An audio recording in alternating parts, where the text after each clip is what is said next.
friends, and welcome back for another episode of Beer and a Take, where we are counting down the 25 beers of Christmas. Today's day number 6. I'm keeping it with Troegs. We had an awesome beer on day number 3, Freaky Peach. See if we can follow that up. This is Bourbon Barrel Aged Mad Elf. You take your seasonal holiday favorite, Mad Elf, throw it into a wild turkey barrel, let it sit there and age a little bit, pull it out, bottle it, and ship it to beer enthusiasts like you and me. You have a problem, sir. Seek help. Let's try it out. Cheers. Oh, yeah. I forgot to mention, this is a heavy hitter. 13.1% alcohol by volume. So about 3 beers worth of alcohol in this beautiful deep red package. So right away, that alcohol definitely lets you know it's there. It's at the forefront, but then it kind of fades into a bunch of different flavors. A very good cherry that I can only describe as, if you've ever tried the Woodford cherries that they sell to make like old fashions or Manhattans with, there's, I believe, a certain level of alcohol content to those cherries. It's that like alcohol-y cherry flavor, which takes away the sweetness, but gives you a very deep, rich flavor. Very good, coats the palate right away, and then it fades into like a very malty, chocolate almost, like a dark cocoa. It's very good. This kind of reminds me of like sipping on a bourbon, because you can sit there and just pick out different flavors as you go. Like it just keeps going. The flavor stays on your palate. It's got a long finish. Pretty impressive. So my sports take is going to be on the Trevor Lawrence injury and the Al-Shaair situation. This past weekend, Trevor Lawrence in the middle of a slide giving himself up after running the ball. Azerz Al-Shaair comes in and just wallops him. Any special people. Oh, there's no doubt that Trevor represents them well. And oh my, that'll be Al-Shaair, who's flagged for the big hit on the slide, and that's going to start.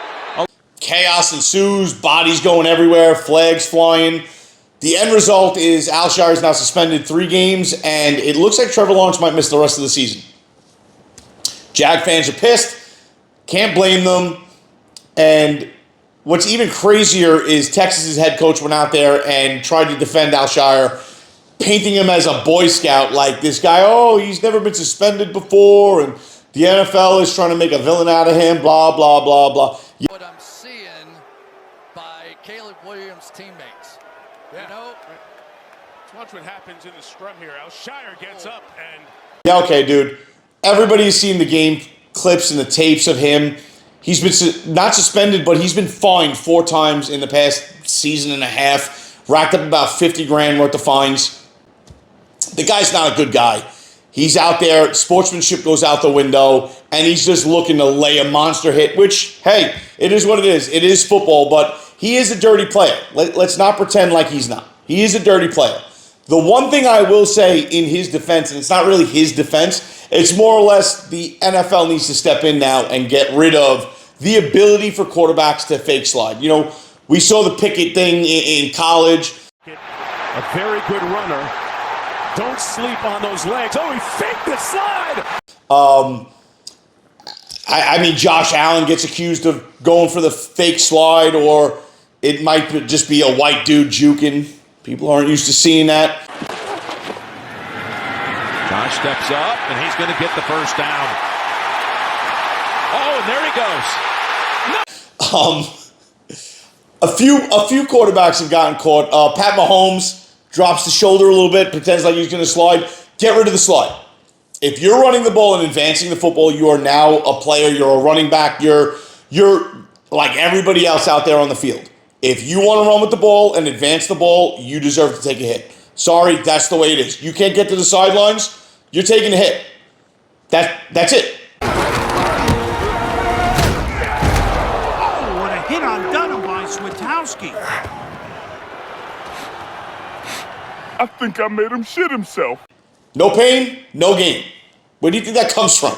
All right? You can't just give yourself up and get the yards when players are now taking advantage of the juke, fake slide, let you think they're giving themselves up, and then they continue to play another 10 yards down the field. You know how you get rid of that? There is no more slide, no giving yourself up. You can't get out of bounds, you take a hit. Back to the more important part, the beer.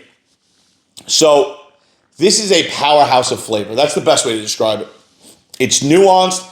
It's just, you can sit here and sip on it, and you'll keep picking up different flavors that you didn't get the first go around. Definitely a sipping beer. Don't think you're going to play beer pong and crush these. I mean, if you do, good for you. You're Superman. Because I think after this one, I will probably fail a breathalyzer if I wanted to go out and drive. I would not recommend doing that. You pick up the alcohol, like I said, right away. The flavor's then right behind it, and it's just a trickle-down effect of picking out different things. Like I said, the cherry is very noticeable. A nice roasted barley and hops at the middle end, and then it just fades into a more chocolatey flavor. Really good beer. Definitely on the heavy side, but for a nice evening in, sitting by the tree or your fireplace, I could highly recommend this one. Going to give it a 4.5 out of 5. Not bad. This is, like I said, a particular wheelhouse of beers. This is chilling, sipping it, picking out the flavors. So if that's something you're interested in, I would definitely recommend you giving this a shot. Thank you for tuning in. Cheers. Thank you for tuning in. Be sure to like, subscribe, and comment.